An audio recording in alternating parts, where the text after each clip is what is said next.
do you have any advice for someone who is no contact with a parent or a family member, but a parent in this case, and has to see them at a family event? And yes, I do have some advice for folks like that. So I wanted to address that because it's an important question. And it's a tough thing to have to reconcile with, because yes, you may be going no contact with somebody, but like you're not going no contact with your whole family. So how do you deal with those situations? And the first thing I'm going to say is there are levels to this shit. Okay. Now I'm going to give you different answers for different levels. Okay. The first and most obvious answer, I think, is going to be the obvious answer, the answer that, you know, for the most ideal situation, the most ideal response to that situation, right? But I also realize that the fact of the matter is we don't have ideal situations and things are a lot easier said than done. So I'm going to also give you guys some advice for when you can't necessarily execute the ideal option. Okay. Now, the first and most obvious option, right? The first and most obvious answer for what should I do if I am going to a family event where a parent of mine that I have gotten no contact with is going to be there, or parents are going to be there. What should I do? And the obvious answer is don't go, right? Don't go, right? If you have gone no contact with this person and you have been invited to an event that they're going to be there, the obvious, most straightforward answer is do not go. Don't go. Because here's the thing. When you go no contact with a family member, you have gone no contact with everybody in the family that still associates with the family member. You have. And I know you don't want to hear it. And trust me, I don't want to hear it either. I'm saying this, but it hurts my heart to say this. And I'm not perfect. Trust me. Trust me. But that's the facts. When you go no contact with a family member, you also, by extension, are going no contact with anybody in the family who is still maintaining relationships with that family member. Because the truth of the matter is, they should be supporting your decision. And I know it's hard to hear because, you know, being on the other end, right? Being a family member who still has a relationship with someone who's somebody else that you care about has gone no contact with, right?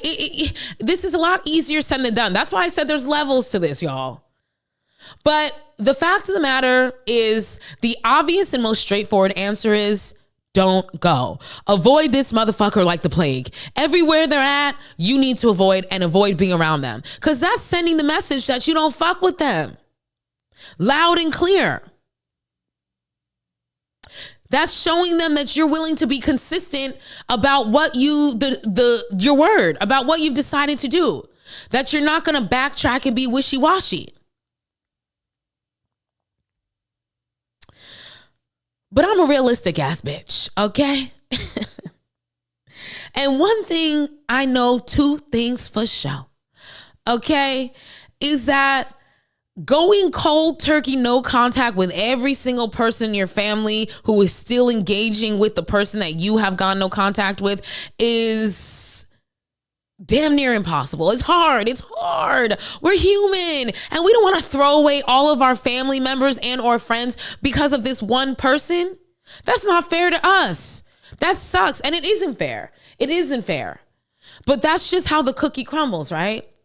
So what I would say is, in the event that you're like, you know what, not going to this event is not an option for whatever reason, whether it's because you still want to maintain contact with these people who are still engaging with this person that you have cut out of your life, or if it's because this is an event that you feel like you just have to be at, whatever the reason is, then here are a few things that I think you can do if you do decide to go to this event where you know that the parent that you've got no contact with will be there.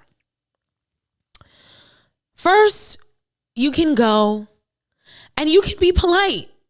You can be polite while maintaining a distance, while maintaining your boundaries. You can go in there. You can say hello to them. You can be like, hey, Hi. If they come up to you and they say hello to you, you can say hi.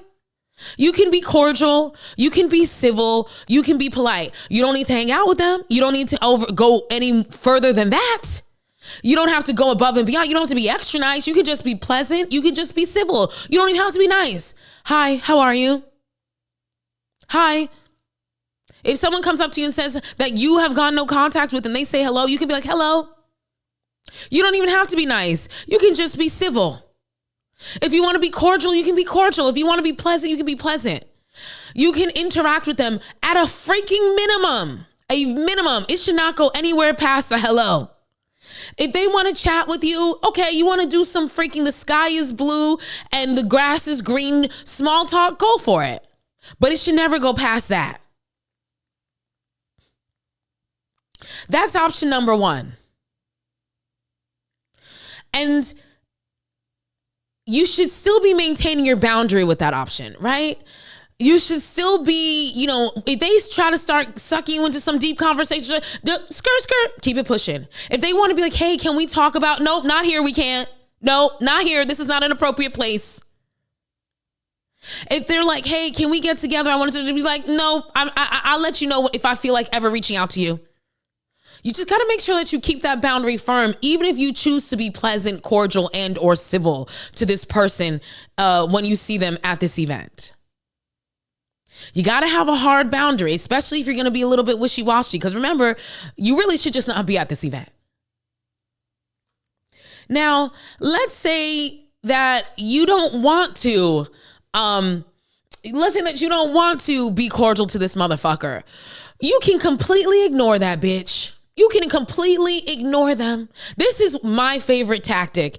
Anytime that I go to a place where somebody that I have cut out of my life or a parent that I have gone no contact with, right? Anytime that I've gone to a place, I will just straight up ignore you. Like you don't motherfucking exist. This is one of my favorite tactics.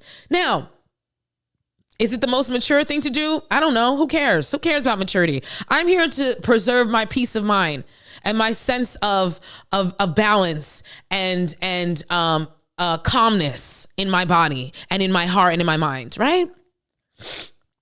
So one of my favorite things to do is just ignore that motherfucker. Ignore them.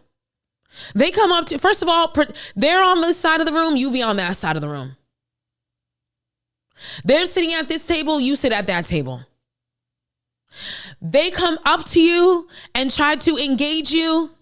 You can literally pretend like they don't exist. I've done it before and it feels fantastic.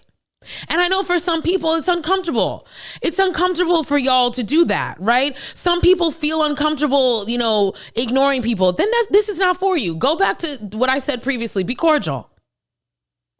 But for the rest of us who don't want to deal with that person but have to be in their presence, ignore their asses. Brick wall. What do they call it? Gray rock. Gray rock that motherfucker. Ignore them. Pretend they don't exist. And I think the most important thing that you need to understand when it comes to having to be in the same place at the same events with parents that you have gotten no contact with or estranged family members, I think the most important thing that you need to understand is making sure that you don't step out of your comfort zone to engage with this person.